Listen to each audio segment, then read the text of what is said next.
Una spiaggia di San Leone pulita dagli studenti di Raffadali, accompagnati da genitori e docenti. Al liceo Politi, evento a cura del Lions Valle dei Templi e della Fidapa. Manifestazione a Favara con la partecipazione degli studenti. La preside antimafia dello Zen di Palermo arrestata dai carabinieri per corruzione. Il presidente dell'Acragas, Giuseppe Deni, incontra i giornalisti. Al termine del TG, l'integrale della conferenza stampa.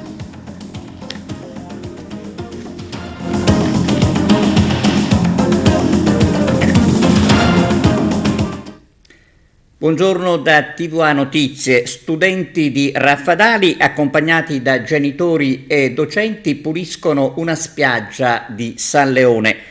Con questa importante lezione di educazione civica apriamo il nostro telegiornale. Giornata all'insegna dell'educazione ambientale, quella che stamani gli alunni dell'Istituto Comprensivo Garibaldi Capuana di Raffadali hanno svolto presso la spiaggia delle Dune a San Leone di Agrigento. In occasione della Giornata Mondiale della Terra hanno voluto essere presenti con l'iniziativa odierna che ha visto coinvolti anche i genitori e i docenti. I bambini da loro accompagnati hanno provveduto a ripulire l'arenile pieno di rifiuti di ogni genere, in particolare dalla plastica, prendendo spunto dall'iniziativa di una bambina che ha salvato una balena che aveva ingoiato diversi rifiuti. Un bel esempio, quello di oggi, mirato al coinvolgimento delle persone in virtù di un futuro più green. In occasione appunto della Giornata Mondiale della Terra, la nostra scuola è stata sempre presente in tutte le varie iniziative, tant'è che sono stati sempre coinvolti nella raccolta differenziata in classe, nel piantare un albero nel giardino, di evitare gli sprechi, di non usare la plastica, tant'è che portano le borracette e non le solite bottiglie di plastica. In virtù di un racconto che in questi giorni abbiamo fatto ai bambini riguardo una bambina che è riuscita a salvare una balena dalla plastica che la teneva ferma, è nata l'idea di poter aiutare gli amici pesciolini e quindi abbiamo avuto l'idea e abbiamo coinvolto i genitori e i bambini a voler ripulire un pochino un tratto della spiaggia di San Leone, appunto per dare testimonianza di ciò. I bambini chiaramente l'hanno preso sotto forma di gioco, con balette, rastrelli e secchielli, aiutate dalle loro mamme, hanno cercato di pulire il più possibile e quindi hanno dato modo di aiutare gli amici pesciolini e quindi di salvare l'ambiente mare, di poter dare il loro contributo. Il nostro obiettivo è quello di coinvolgere le persone per partecipare, per poter portare avanti delle iniziative, dei modi, degli usi, dei costumi in virtù di un futuro più green, più prospero e quindi il nostro obiettivo è quello di cercare di impegnarci per salvaguardare la nostra terra. Ringrazio la nostra preside, dottoressa Silvana Spirio, che ci ha dato la possibilità. Ringrazio voi che ci potete dar voce a questa iniziativa per far sì che diventi costume di tutti, perché io ripeto, siamo nel mare, dico tante gocce fanno il mare. E a questo punto buon lavoro a tutti. Oggi è stato importante perché i bambini debbono capire che non è solo la spiaggia che dobbiamo pulire, ma che dobbiamo tenere pulito tutto quello che ci sta attorno. Quindi la classe intanto, perché è sempre difficile i bambini per capire che se hanno la carta della merendina la devono andare a buttare nel cestino e quindi non buttare niente a terra e fare la differenziata, che questo a loro ancora non l'hanno capito bene. Quindi la carta con la carta, la plastica con la plastica. E spero che però i genitori che sono qua presenti hanno questo compito di educare i figli verso... Certo, hanno pure questo compito, possiamo anche intervistare qualcuno di loro perché penso che questo discorso deve essere continuato a casa, giusto? Quindi Per me questo è stato veramente una bellissima esperienza. I bambini infatti adesso ti chiedono se dobbiamo pulire anche, che so, la strada, sì, se dobbiamo pulire qualsiasi posto vanno, sanno che debbono tenere pulito. E questo mi sembra che sia un obiettivo che sia stato raggiunto. Allora, ascoltiamo un genitore che ha 2 figli, che ha accompagnato questi 2 figli a fare questa bella esperienza. Quanto è importante? Ma molto importante perché vuole sensibilizzare un po' tutti su un problema che è reale, cioè quello dell'inquinamento, e partiamo dalle generazioni piccole per insegnare questi valori. Il Lions Club Agrigento Valle dei Templi, presieduto da Francesco Pira, ha organizzato in collaborazione con la FIDAPA, presieduta da Carmelina Guarneri, un seminario dal tema La vera sfida, educare ad una nuova cultura digitale. L'evento si è svolto presso il Liceo Scientifico delle Scienze Umani Politi di Agrigento. Vediamo. È stata una mattinata sicuramente positiva qui al Liceo Politi. Grazie alla collaborazione con la FIDAPA abbiamo provato a raccontare ai giovani quali sono le grandi opportunità del web, ma anche quelli che possono essere i pericoli, tra l'altro con aggiornamenti costanti, perché sapete perfettamente che nelle ultime ore si è diffusa addirittura una challenge su TikTok dove le ragazze perdono se rimangono incinte dopo aver fatto sesso libero e dopo aver ripreso tutto. Ecco, tutto questo sta diventando veramente pericoloso, addirittura ci sono indagini delle procure italiane e dopo la challenge della cicatrice francese anche questo diventa un pericolo per i nostri ragazzi e dobbiamo in qualche modo fare attività di prevenzione. Oggi la FIDAPA unitamente al Lions hanno voluto questo incontro con i ragazzi della scuola del Liceo Politi per sottolineare appunto queste nuove tematiche riguardanti la nuova cultura digitale e i pericoli che si possono incorrere in un cattivo utilizzo dei social.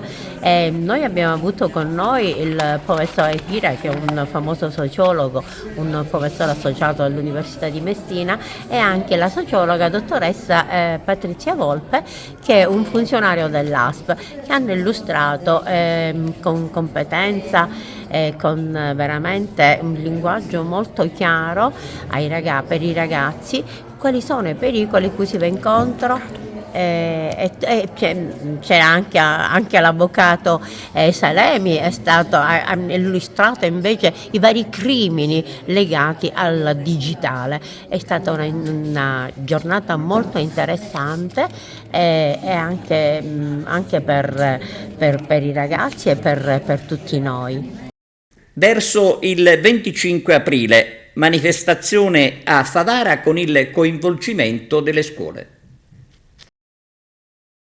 Oggi un interessante convegno sulla festa del 25 aprile, la festa della liberazione. Ecco, avete anticipato l'evento qui al Castello Chiaramonte, che ha visto anche il coinvolgimento di diversi istituti, diversi ragazzi che hanno dato un loro fattivo contributo con delle testimonianze di chi purtroppo ha perso la vita per la libertà.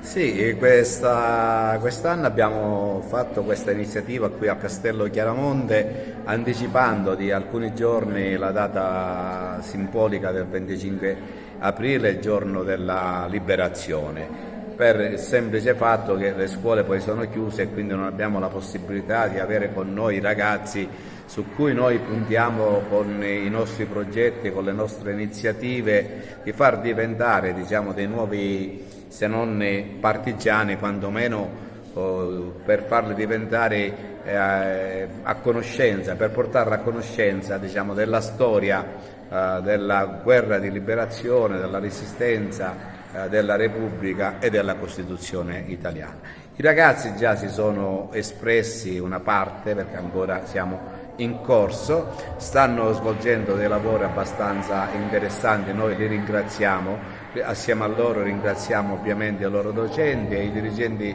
scolastici o meglio ancora le dirigenti scolastiche, viste che a Favara sono tutte femmine, che ci danno l'opportunità di lavorare in un progetto di educazione per i giovani che crescono e che saranno la nuova classe dirigente di Favara. Non ci fermiamo qui con questa con questa iniziativa di stamattina, andremo avanti anche con altre 2 iniziative, una sarà nel pomeriggio, in pratica ci sarà una specie di tour attorno alle vie che sono intitolate ai partigiani di Favara, che hanno combattuto, alcuni sono morti anche nei campi di concentramento, qualcuno è ritornato anche in vita. E domenica mattina faremo un'altra iniziativa con una corona di fiori al monumento dei caduti e con un momento di riflessione ancora una volta qui all'interno del nostro castello. Lei ha voluto dare il suo contributo anche con un cognome importante, che ha perso la vita e si è sacrificato per la libertà. Una libertà che in questi giorni stiamo vedendo spesso viene messa in dubbio, no? Non si capisce il sacrificio che hanno fatto tanti per la libertà, eppure c'è chi rema contro.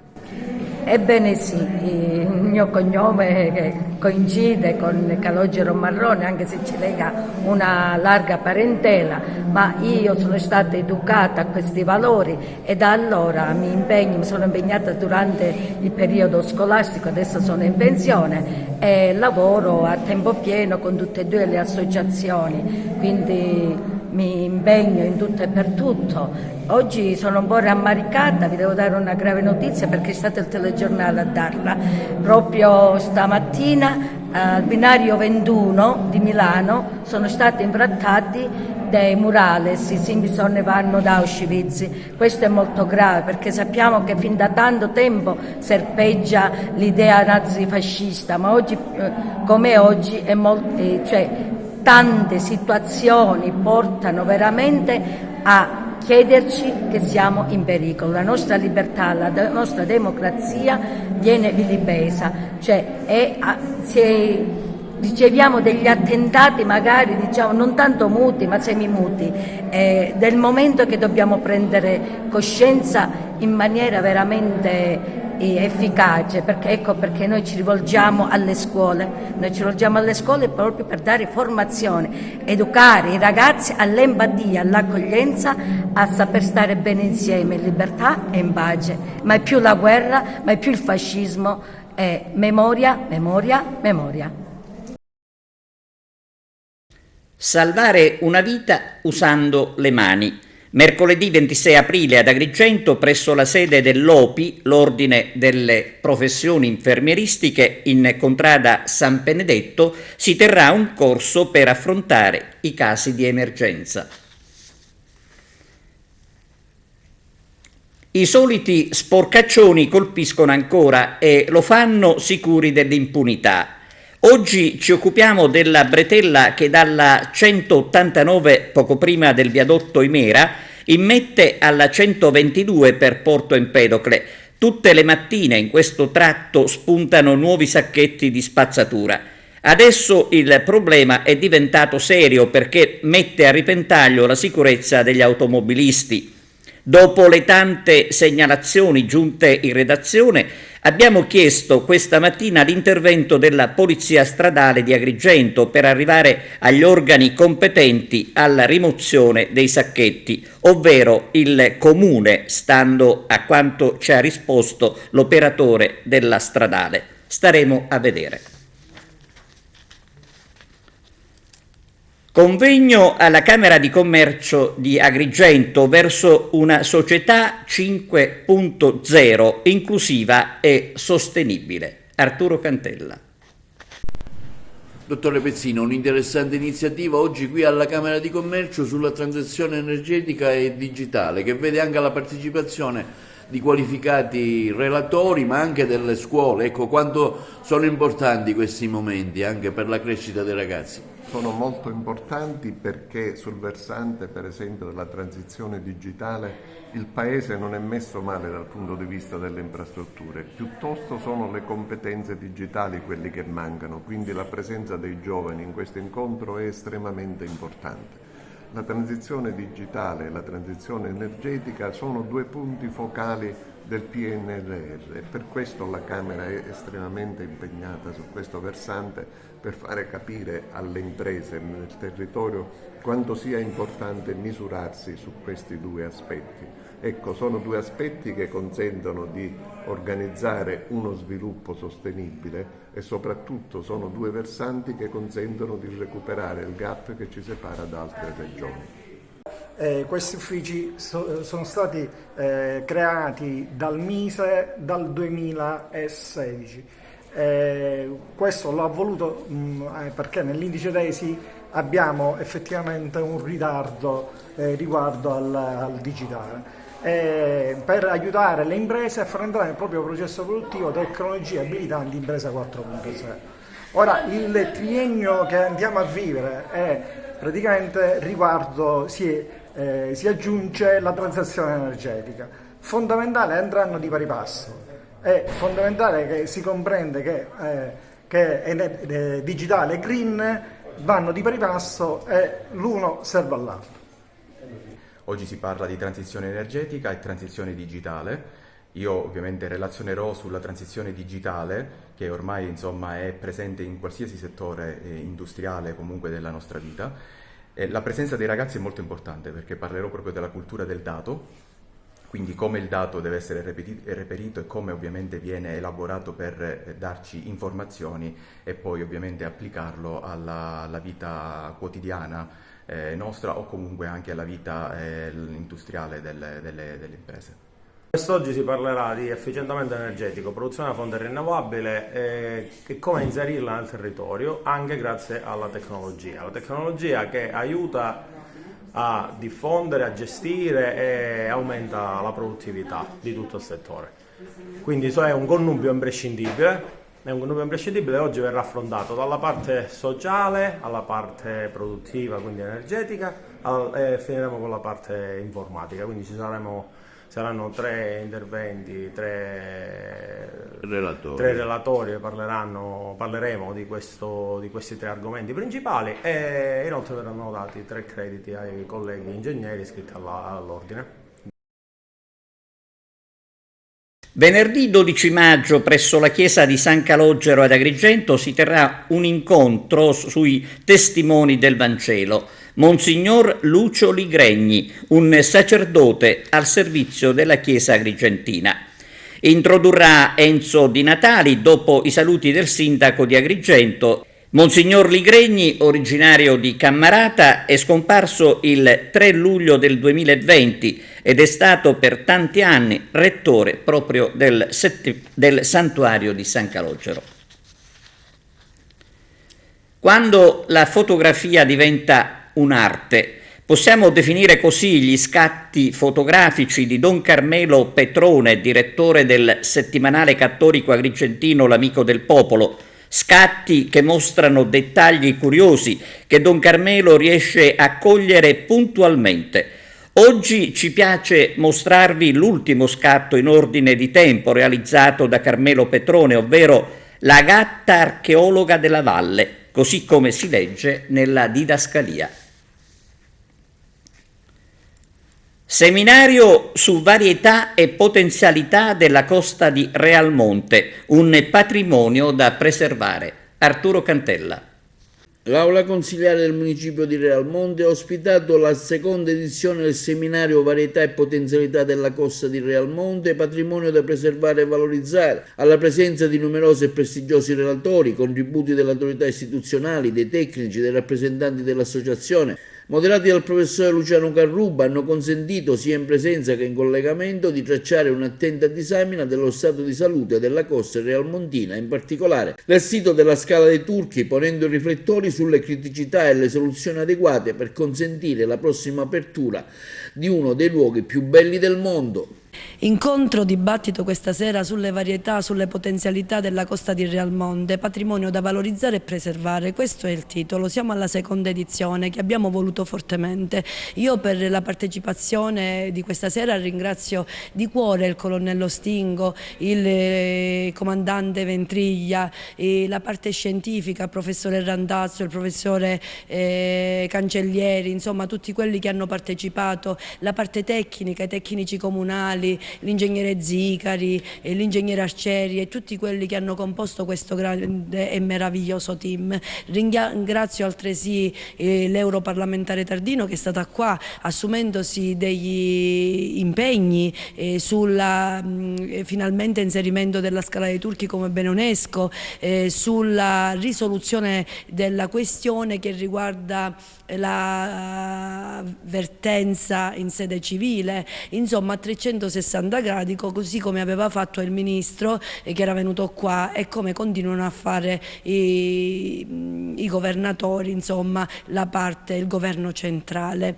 Che dire, come sindaco di questo territorio che crede nel territorio, crede nella sua valorizzazione, nella sua promozione, ma anche e soprattutto nella sua tutela, non posso che essere entusiasta di questo tipo di confronto e di incontro, perché si mettono in luce le criticità, perché si parla di soluzioni, perché si va alle questioni che possono essere risolte concretamente in modo da crescere nella giusta direzione con uno spirito di squadra finalmente, quando nel 2023 siamo alle porte di Agrigento Capitale della Cultura 2025, quindi 2 anni per adeguare il sistema infrastrutturale, l'economia di questo territorio al trend che richiede appunto la Capitale della Cultura, che in questo caso, lo abbiamo detto più volte, è provinciale, quindi un taglio diverso che vede i 43 comuni che fanno parte di questa provincia uniti insieme, squadra, per la crescita non solo culturale e la sua valorizzazione.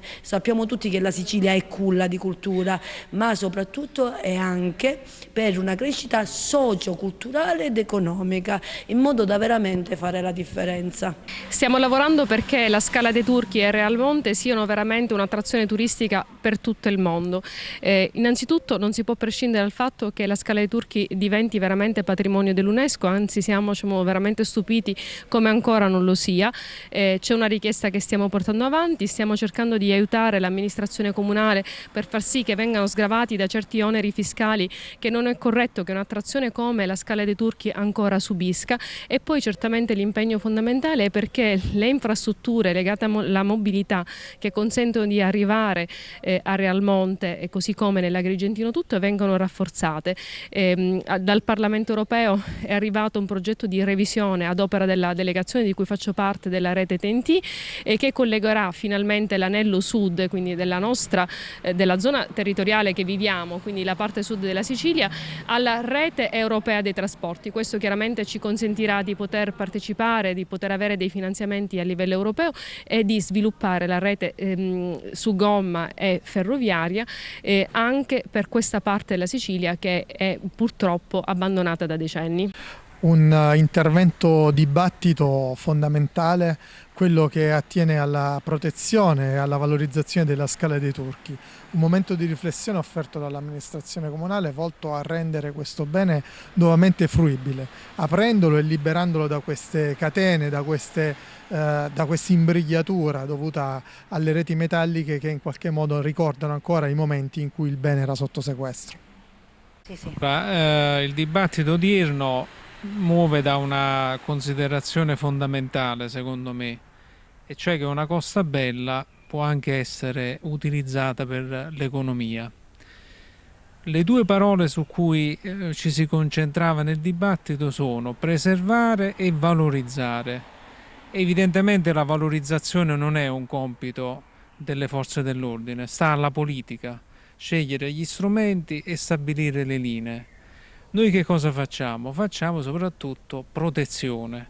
È una protezione, nel mio breve indirizzo di saluto ho detto che deve essere soprattutto prevenzione, perché è chiaro che la bellezza naturale nel momento in cui viene aggredita in un certo senso già è compromessa. Quindi l'attività che noi dobbiamo fare in un'ottica di valorizzazione, perché il presupposto della valorizzazione è la prevenzione. È chiaro che è un'attività che a monte poi richiede uno scatto culturale, perché si diceva anche nel dibattito, cioè se non c'è consapevolezza ambientale tutto il resto, diciamo, fondamentalmente perde di significato, e la consapevolezza ambientale inizia dalla famiglia, si sviluppa nella scuola e poi si applica da buoni cittadini. Oggi è importante partecipare a questo incontro dibattito sulla protezione e valorizzazione della Scala dei Turchi e del paesaggio e dell'ambiente. Questo perché ha una grande valenza educativa. Noi scuola ci occupiamo proprio di questo, di educare i giovani al rispetto dell'ambiente, alla valorizzazione dell'ambiente e soprattutto alla sua conoscenza, in quanto dobbiamo ispirare questi giovani a vedere il loro patrimonio naturalistico, ambientale e monumentale all'insegna della bellezza. La Sicilia come hub dell'energia. Vediamo il servizio. Ci sono circa 1300 terreni tra zone industriali di proprietà dell'IRSAP, 700 cave abbandonate e dismesse, 4 siti di interesse nazionale, 511 terreni oggetti di bonifica che la Regione ha intenzione di mettere a disposizione per gli investimenti degli imprenditori privati nel campo delle energie rinnovabili. Questo quanto ha annunciato l'assessore regionale dell'energia e dei servizi di pubblica utilità, onorevole Roberto Di Mauro, intervenuto da remoto alle giornate dell'energia che si sono svolte nell'ambito di Ecomed presso la fiera di Mister Bianco. Alla manifestazione è intervenuto anche l'Energy Manager della regione siciliana Roberto Sanzardo, intervenuto sui processi di decarbonizzazione che sta facendo la nostra isola, e Maurizio Costa, dirigente generale del Dipartimento dell'Energia, intervenuto affinché non si fermi il circuito virtuoso dell'imprenditoria verso il green.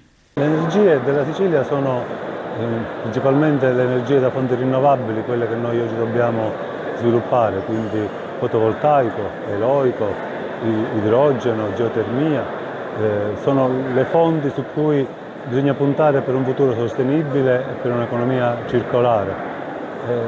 Per far questo bisogna assolutamente che le istituzioni continuino a dare le giuste direttive normative affinché gli operatori economici possano indirizzarsi in questo settore che è strategico per il futuro, senza il quale veramente siamo assolutamente indietro rispetto ad altre nazioni. Bisogna dare questa indicazione affinché non si fermi questo circuito virtuoso dell'imprenditoria che ha investito e sta investendo in maniera assolutamente ottimale per la produzione. Infatti i numeri danno ragione a questo sviluppo. Gli obiettivi del piano energetico della regione siciliana sulle fonti rinnovabili dava al 2030 un target di produzione in megawatt che è stato già raggiunto quest'anno. Quindi vuol dire che lo sviluppo c'è stato e bisogna accompagnare questo sviluppo ulteriormente, però dando anche delle direttive e a volte dei limiti, perché lo sviluppo magari si è concentrato maggiormente in alcuni siti dove c'è appunto una maggior presenza di impiantistica fotovoltaica o di eolico per esempio.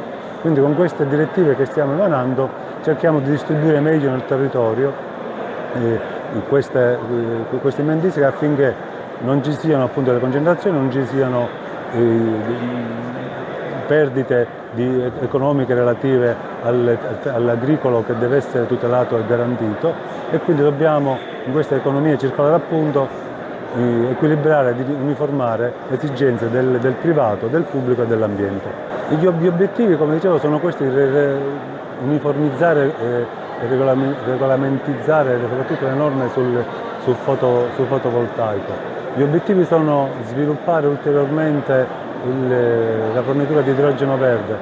Infatti i bandi che sono stati emessi recentemente e saranno emessi nel prossimo futuro privilegieranno queste risorse.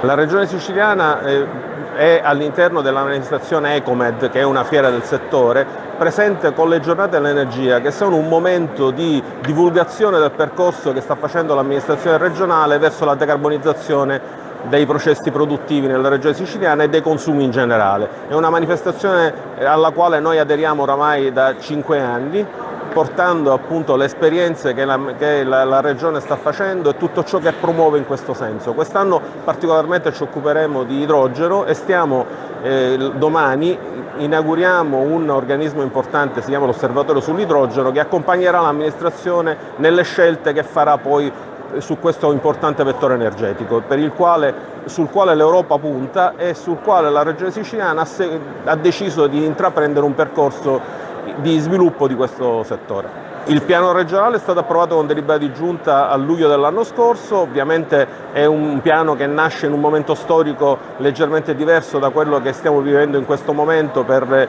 la crisi energetica dovuta prima alla pandemia e poi alla crisi russo-ucraina, quindi avrà bisogno di un aggiustamento, ma è comunque un elemento importante che dà un segnale agli operatori del settore su come si intende sviluppare le fonti rinnovabili nella nostra regione.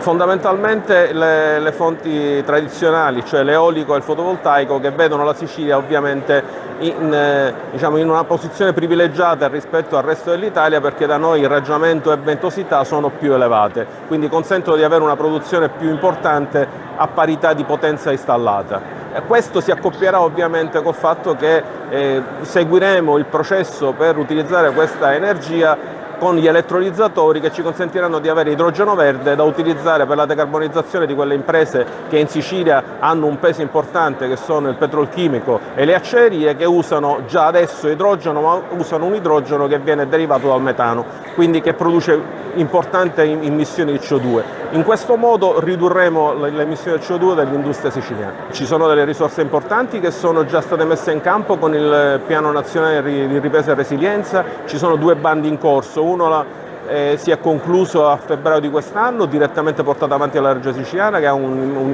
investimento di 40 milioni, e adesso ce n'è uno in corso direttamente del Ministero sull'hard to abate, cioè quelle imprese difficili da abbattere come consumi, che è in corso la finestra ancora non si è chiusa e la sta gestendo direttamente il Ministero dell'Energia e della Sicurezza Energetica. Dopodiché ci sono le risorse del PioFest 21-27 che ancora ovviamente devono essere messe in campo, perché è stato approvato a Bruxelles recentemente il piano. Ma io mi auguro che il processo che abbiamo iniziato non venga interrotto e che quindi potremo utilizzare sempre più energia verde sulla nostra terra, e quindi fare diventare anche attrattiva dal punto di vista energetico la nostra regione, come lo è già dal punto di vista turistico e naturalistico. E adesso linea alla regia per la pubblicità, a tra poco. Da oggi e fino a domenica a Favara è in programma l'Infiorosa 2023 con gli spettacoli Domani di Sasà Salvaggio e di Lello Analfino domenica.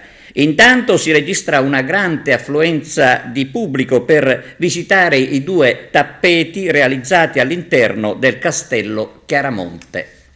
Veniamo alla cronaca. Preside antimafia dello Zen di Palermo arrestata dai carabinieri per corruzione. Arturo Cantella. Peculato e corruzione è questa l'ipotesi di reato per cui i carabinieri hanno eseguito la misura cautelare agli arresti domiciliari nei confronti della preside Danila Loverde dell'Istituto Comprensivo Falcone allo Zen di Palermo, Cavaliere al Merito della Repubblica, del vicepreside e di un professionista privato. Il provvedimento è stato disposto dal GIP di Palermo su richiesta formulata dai procuratori europei delegati Calogero Ferrara e Armelia Luise dell'European Public Prosecutor Office di Palermo. Secondo quanto emerso dalle indagini svolte tra febbraio 22 fino a pochi giorni fa dal nucleo investigativo dei carabinieri, sarebbe stata accertata l'esistenza di un unitario centro di interessi illeciti formato dagli indagati che in concorso tra loro si sarebbero resi disponibili dei reati ipotizzati afferenti alla gestione dei fondi di spesa pubblica sia nazionale che europei nell'ambito dei vari progetti scolastici. In particolare i dirigenti scolastici, in forza del loro ruolo di pubblico ufficiale, in maniera spregiudicata per accaparrarsi cospicui finanziamenti comunitari connessi, avrebbero attestato falsamente la presenza degli alunni all'interno della scuola, anche in orari extracurriculari, questo per giustificare l'esistenza di progetti PON, di fatto mai realizzati o realizzati solo in parte, nella considerazione che la mancata partecipazione degli studenti avrebbe inciso in maniera direttamente proporzionale sulla quota da parte dei fondi destinati per ciascun PON alla dirigenza. Gli approfondimenti investigativi avrebbero anche messo in luce una gestione illecita anche per procedure di acquisto e fornitura di generi alimentari, per il servizio di mensa della scuola, materiale informatico come tablet, PC, iPhone comprati con i fondi europei e destinati agli alunni. Le indagini avrebbero permesso di verificare come la dirigenza dell'istituto avrebbe affidato stabilmente contro le norme la fornitura di materiale tecnologico a una sola azienda in forza di un accordo corruttivo volto all'affidamento di ulteriori e importanti commesse in cambio di molteplici illeciti ed azioni di strumenti tecnologici di ultima generazione. Ad aggravare il quadro, per come emerge dal provvedimento cautelare, la dirigente ha costantemente alimentato la propria immagine pubblica di promotrice della legalità, nonostante il quotidiano agire sia stato illegale e la costante attenzione ai risvolti economici della sua azione amministrativa. Nel 2020 ricordiamo che la dirigente scolastica fu anche nominata Cavaliere del Lavoro dal Quirinale per il suo impegno durante la difficile fase del Covid in un quartiere, quello dello Zen, tradizionalmente molto complesso. Allo stato attuale il costo dell'operazione si aggira intorno ai 100.000 euro, come affermano i magistrati dell'Eppo, a proposito dell'indagine per peculato e corruzione per cui il GIP di Palermo ha disposto gli arresti domiciliari per la preside e la vicepreside dell'Istituto Falcone dello Zen di Palermo. E ancora cronaca, Messina, droga e criminalità. Vediamo di che si tratta. Credo però che in questo territorio, come nel resto della Sicilia, emerge un sistema criminale forte, presente, soprattutto il traffico di stupefacenti costituisce una minaccia seria innanzitutto anche per i ragazzini, con rischi notevoli per la sicurezza pubblica.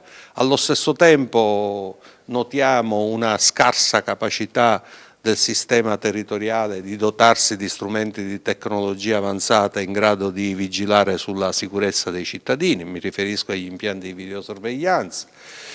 Ascoltiamo, diciamo, con preoccupazione che c'è una scarsissima capacità del sistema territoriale di dotarsi di strumenti di gestione sui beni confiscati comuni, che è una modalità in grado di risolvere in parte, ma comunque di dare un pezzo di soluzione alle difficoltà gestionali di tanti comuni sui beni confiscati. Abbiamo sentito che in questa provincia sono oltre 700 i beni che sono stati trasferiti ai comuni della provincia di Messina, quindi c'è tanto lavoro da fare, c'è un sistema di interdittive per aziende che in qualche modo non possono accedere a benefici pubblici e alle gare d'appalto ed è una costante attività. Ricordo che questa è la provincia dove maggiormente si è verificato il caso dei cosiddetti contributi per i pascoli, i contributi AGEA.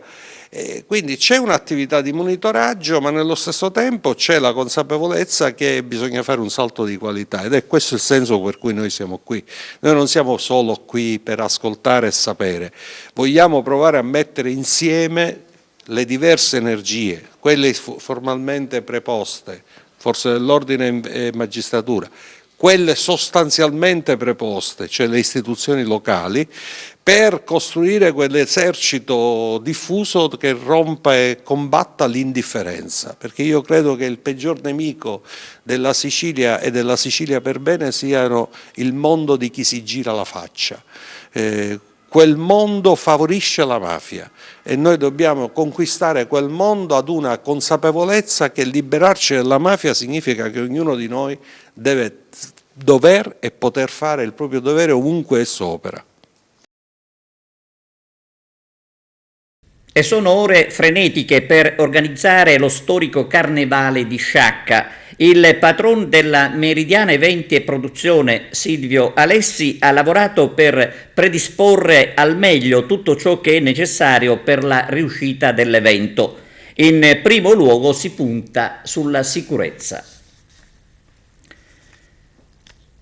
Siamo giunti alla pagina sportiva, calcio, conferenza stampa ad Agrigento del presidente dell'Acragas Giuseppe Deni, che non fa sconti e chiede al comune interventi concreti per lo stadio Esseneto. Vediamo. Giuseppe Deni, patron dell'Acragas Calcio, non molla, ma chiede garanzie per il prossimo futuro. Lo chiede all'amministrazione comunale, che non può ritardare ancora gli interventi per rendere lo stadio Esseneto adeguato e soprattutto sicuro.